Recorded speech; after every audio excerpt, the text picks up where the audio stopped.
Section 1. Now we shall begin. You should answer the questions as you listen, because you will not hear the recording a second time. Listen carefully and answer questions 1 to 5. Good morning, Travel Link. How can I help you? Good morning. I live in Bayswater and I'd like to get to Harbour City tomorrow before 11 a.m. Well, to get to Bayswater... No, I live in Bayswater. My destination is Harbour City. Oh, sorry. Right, so that's Bayswater to Harbour City. Are you planning to travel by bus or train? I don't mind really. Whichever option is faster, I suppose. Well, if you catch a railway express, that'll get you there in under an hour. Let's see. Yes, if you can make the 9:30 a.m. express, I'd recommend you do that. Great. Which station does that leave from? Helendale is the nearest train station to you. Did you say Helensvale? No, Helendale. That's Helendale. What's the best way to get to the Helendale station then? Well, hang on a minute while I look into that. Now, it seems to me that you have two options. Option 1 would be to take the 7:06 bus from the Bayswater Shopping Centre to Central Street. When you get there, you transfer to another bus which will take you to the station. Or the second option, if you don't mind walking a couple of kilometres, is to go directly to Central Street and get straight on the bus going to the train station. OK, which bus is that? The 792 will take you to the station. I guess the walk will be good for me, so that might be the better option. What time do I catch the 792? There are two buses that should get you to the station on time, one just before 9 o'clock and one just after. But look, at that time of the morning it might be better to take the earlier one, just in case there's a traffic jam or something. The 8:55 is probably safer than the 9:05. Yeah, I don't want to miss the train, so I'll be sure to get on the 5 to 9 bus. Before you hear the rest of the conversation, you have some time to look at questions 6 to 10.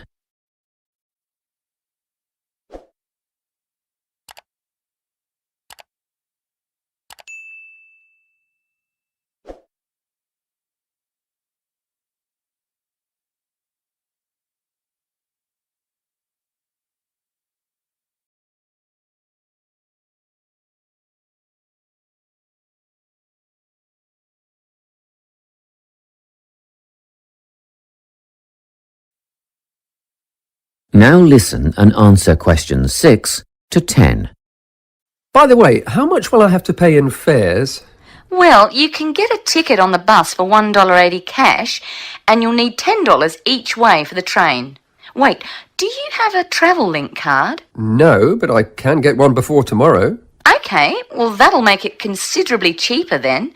The bus will cost $1.50 each way, and the train to Harbour City will still cost $10 because you'll be travelling during peak hours in the morning, so no savings there, I'm afraid. However, if you could come back at an off-peak time... What does that mean? Well, if you could start your return journey before 5 p.m. or later than 7:30 in the evening... Actually, I wasn't planning on coming back till at least 8 o'clock anyway. Oh, in that case, you can make quite a saving if you use your Travel Link card.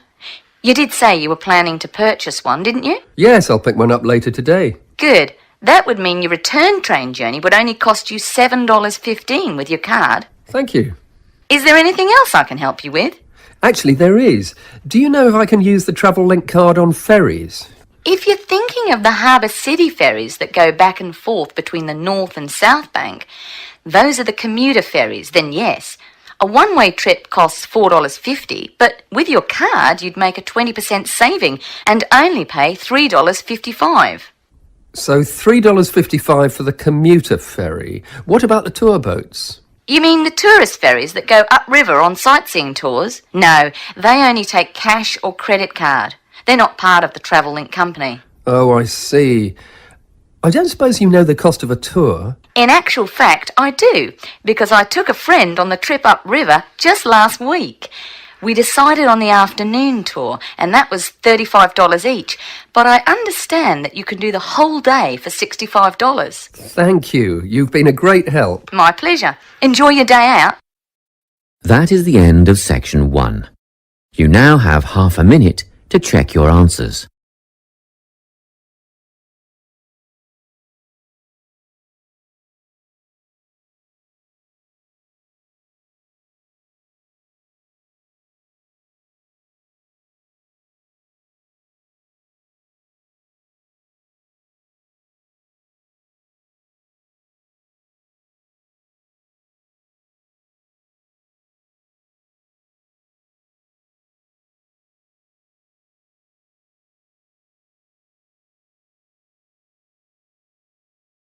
Section 2. You will hear a guidance counsellor talking to a group of students. First, you have some time to look at questions 11 to 14.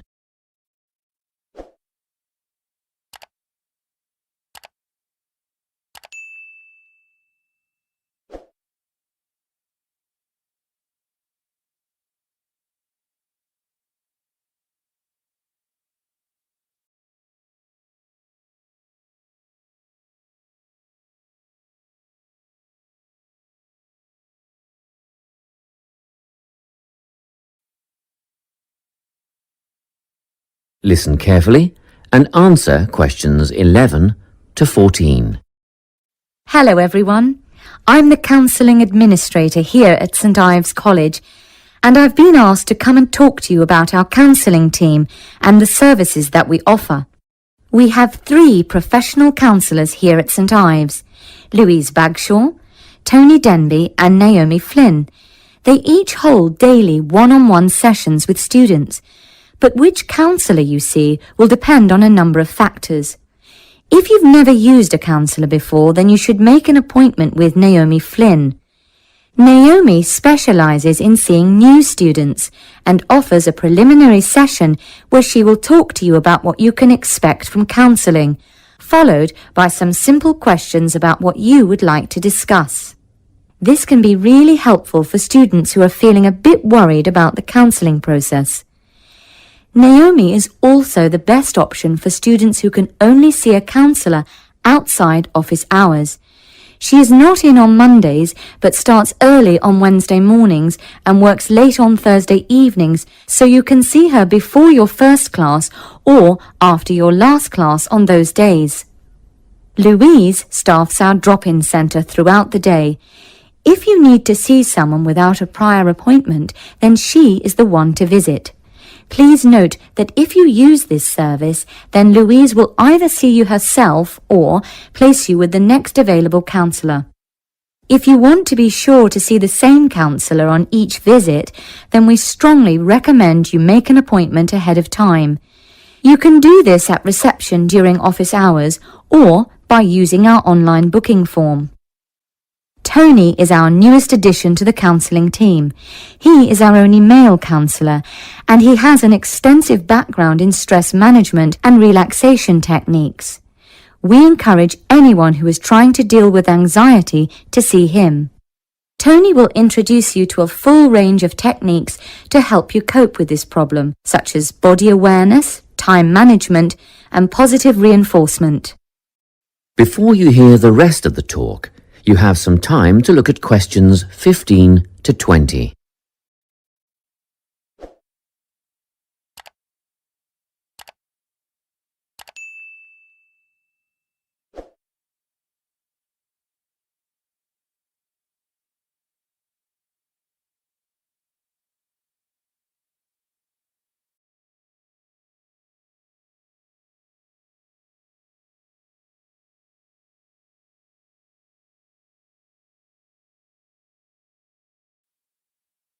Now listen and answer questions 15 to 20. Each semester, the counselling team runs a number of small group workshops. These last for 2 hours and are free to all enrolled students. Our first workshop is called Adjusting. We've found that tertiary education can come as a big shock for some people. After the structured learning environment of school, it is easy to feel lost. In this workshop, we will introduce you to what is necessary for academic success. As you might expect, we're targeting first-year students with this offering. Getting organised, follows on from the first workshop. Here, we're going to help you break the habit of putting things off, get the most out of your time, and discover the right balance between academic and recreational activities. With getting organised, we're catering to a broader crowd, which includes all undergraduates and postgraduates. Next up is a workshop called Communicating. The way people interact here may be quite different to what you're used to, especially if you've come from abroad. We'll cover an area that many foreign students struggle with, how to talk with teachers and other staff. We'll cover all aspects of multicultural communication.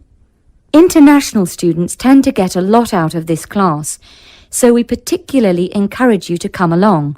But I must say that sometimes students from a local background find it helpful too, so everyone is welcome. The anxiety workshop is held later on in the year and deals with something you will all be familiar with, the nerves and anxiety that come when exams are approaching. Many students go through their entire academic careers suffering like this, but you don't have to. Come to this workshop and we'll teach you all about relaxation and how to breathe properly, as well as meditation and other strategies to remain calm. We've tailored this workshop to anyone who is going to sit exams. Finally, we have the motivation workshop. The big topic here is how to stay on target and motivated during long-term research projects. This workshop is strictly for research students, as less advanced students already have several workshops catering to their needs. Well, that's it. Thanks for your time. If you have any questions or want more information about our services, do come and see us at the counselling service. That is the end of section 2. You now have half a minute to check your answers.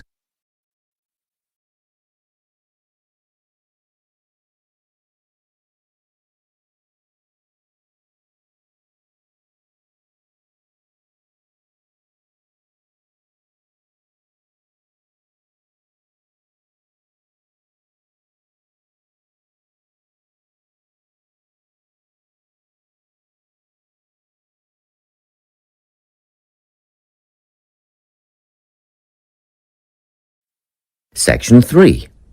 You will hear a conversation between a tutor and two students who are preparing for an English literature test. First, you have some time to look at questions 21 to 24.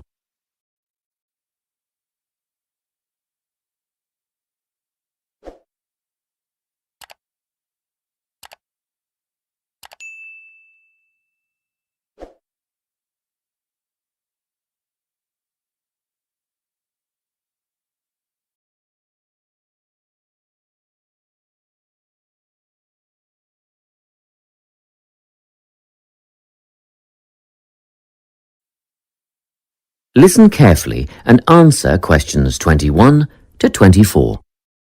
Hello, Lorna, Ian. Glad you could make it. You're the only two who put your names down for this literature tutorial, so let's get started, shall we? I want to run over some aspects of the novel The Secret Garden with you before the test next week. Be sure to take some notes and ask questions if you need to. Hey, Lorna, have you got a spare pen? Sure, here you are. Okay, so the story follows two key characters. You should refer to them as protagonists, who go by the names of Mary Lennox and Colin Craven. The story is set shortly after the turn of the 20th century, and the narrative tracks the development of the protagonists as they learn to overcome their own personal troubles together. That's quite a common storyline, isn't it? Yes, you're right, Lorna.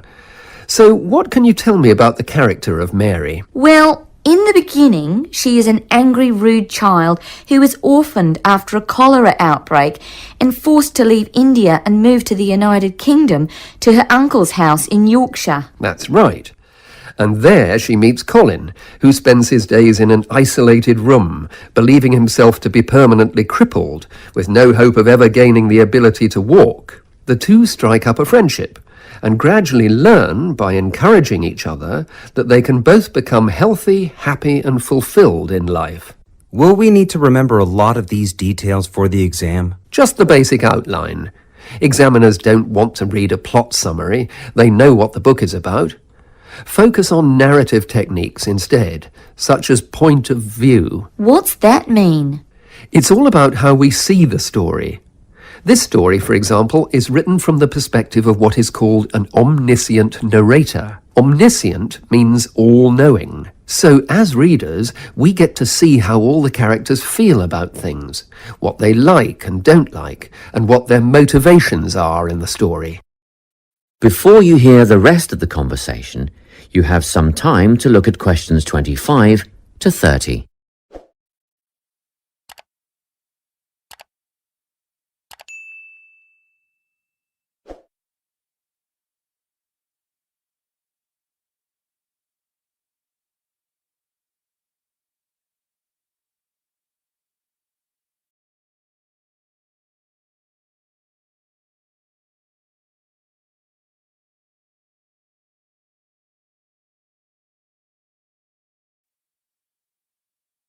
Now listen and answer questions 25 to 30. Won't it be hard to write a technical analysis? After all, it's a kid's book. Well, it was initially pitched at adults, you know. But over the years it has become seen as a more youth-orientated work. And you're right in a sense. The simple vocabulary and absence of foreshadowing make the story very easy to follow and ideally suited for children. But that doesn't mean there isn't much to analyse. Look at the symbolism, for instance. Symbols are things, right? Material things like objects that stand for abstract ideas. Absolutely, yes. And the author uses many of them. There's the robin redbreast, for example, which symbolises the wise and gentle nature that Mary will soon adopt. Note that the robin is described as not at all like the birds in India. Roses are used as well, as a personal symbol for Mistress Craven. You'll see they're always mentioned alongside her name, and Mistress Craven's portrait can also be interpreted as a symbol of her spirit. Are symbols just another name for motifs? No, motifs are a bit different. They don't have as direct a connection with something the way that a symbol does. Motifs are simply recurring elements of the story that support the mood. Are there any in this novel? Yes, two very important ones. The Garden of Eden is a motif. It comes up a few times in connection with the garden of the story. And then you've got the role that secrets play in the story. In the beginning, everything is steeped in secrecy, and slowly the characters share their secrets, and in the process move from darkness to lightness, metaphorically, but also, in the case of Colin, quite literally. His room in the beginning has the curtains drawn, and he appears at the end in the brightness of the garden. Anything else we need to know about? Yes, nearly all novels explore universal concepts that everyone has experienced. Things like love, family, loneliness, friendship. These are called themes. The Secret Garden has a few themes that all centre on the idea of connections. The novel explores, for example, the way that health can determine and be determined by our outlook on life. As Colin's health improves, so too do his perceptions of his strength and possibility. The author also examines the link between our environment and our physical and emotional prosperity. The dark, cramped rooms of the manor house stifle the development of our protagonists. The garden and natural environments allow them to blossom, just as the flowers do. Finally, this book looks at connections between individuals, namely Mary and Colin. This necessity of human companionship is the novel's most significant theme, because none of their development as individuals would have occurred without their knowing each other. Well, that about sums it up, I think. That's a great help, thanks. Yes, thanks very much. That is the end of section 3. You now have half a minute to check your answers.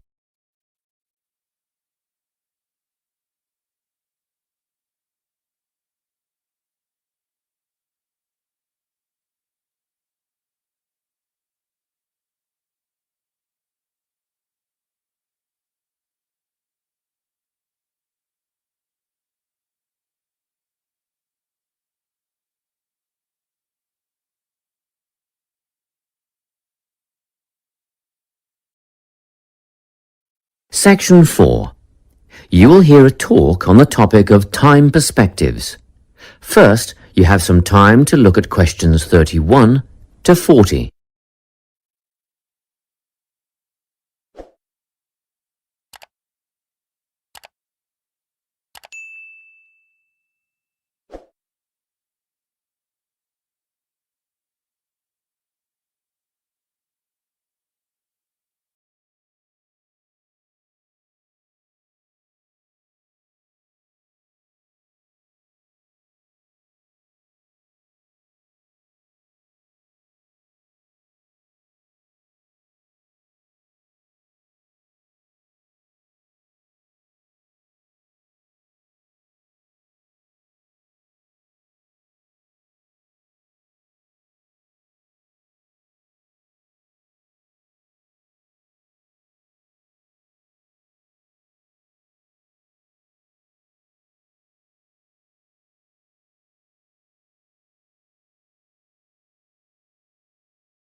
Listen carefully and answer questions 31 to 40. Today, I'm going to be talking about time. Specifically, I'll be looking at how people think about time and how these time perspectives structure our lives. According to social psychologists, there are 6 ways of thinking about time, which are called personal time zones. The first 2 are based in the past. Past positive thinkers spend most of their time in a state of nostalgia, fondly remembering moments such as birthdays, marriages, and important achievements in their life. These are the kinds of people who keep family records, books, and photo albums. People living in the past negative time zone are also absorbed by earlier times, but they focus on all the bad things, regrets, failures, poor decisions. They spend a lot of time thinking about how life could have been. Then, we have people who live in the present. Present hedonists are driven by pleasure and immediate sensation. Their life motto is to have a good time and avoid pain. Present fatalists live in the moment too, but they believe this moment is the product of circumstances entirely beyond their control. It's their fate, whether it's poverty, religion, or society itself. Something stops these people from believing they can play a role in changing their outcomes in life. Life simply is, and that's that.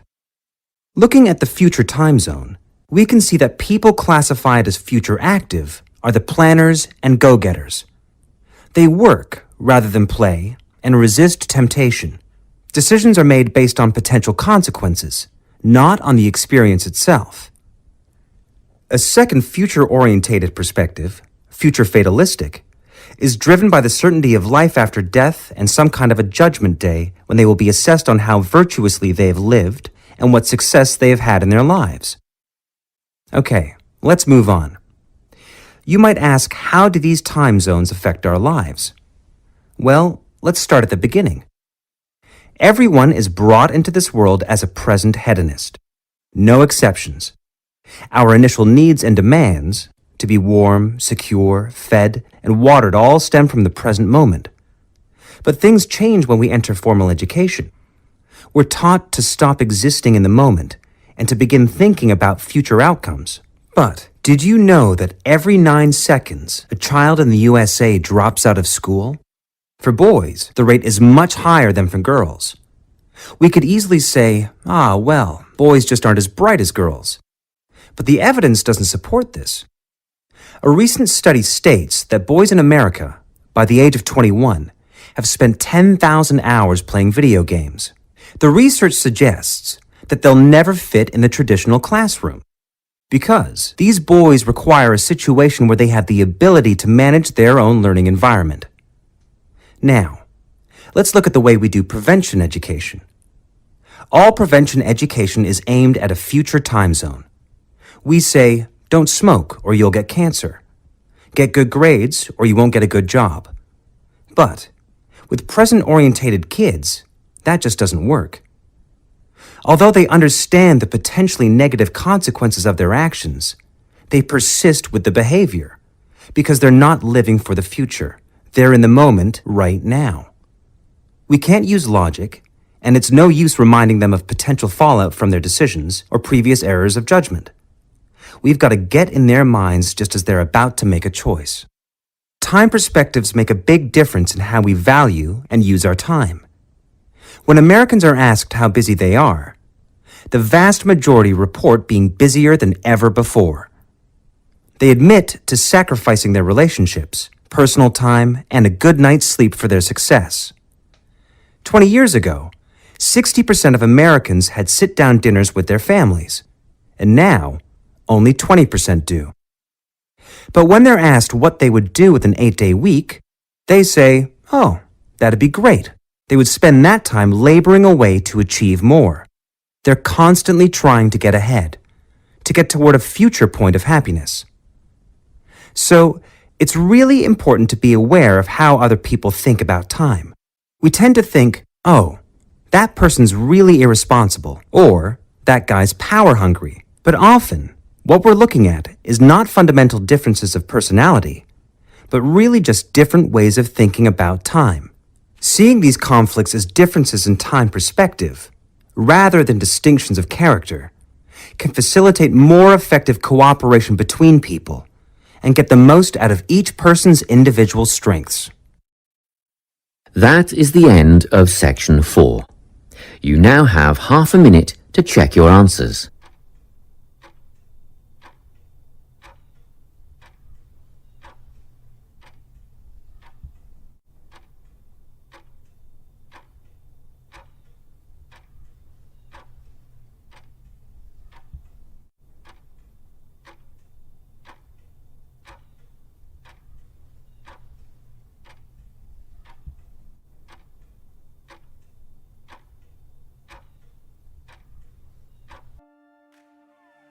That is the end of the listening test.